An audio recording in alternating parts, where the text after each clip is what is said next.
Stop!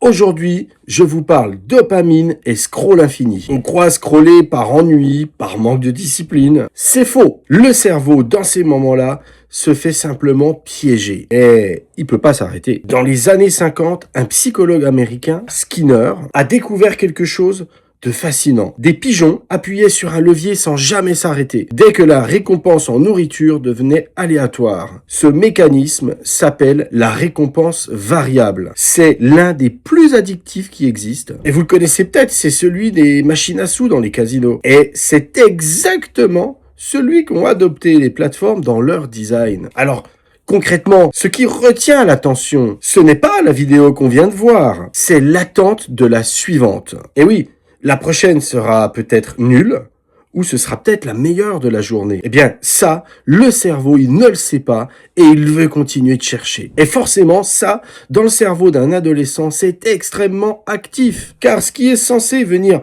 inhiber et réguler ce prisme autour des circuits de la récompense, eh bien c'est le cortex préfrontal. Et là, je vous invite à revoir la vidéo de la première partie sur la série Cerveau et numérique. Ce n'est pas une question de volonté, c'est une question d'ingénierie et de maturité cérébrale. Il faut en parler en famille et prendre conscience que derrière tout cela, on doit mettre des remparts. Ensemble, on crée une communauté et on garde le contrôle. Si cette vidéo vous a éclairé, partagez-la, abonnez-vous et n'hésitez pas à commenter. Ensemble, on est plus fort.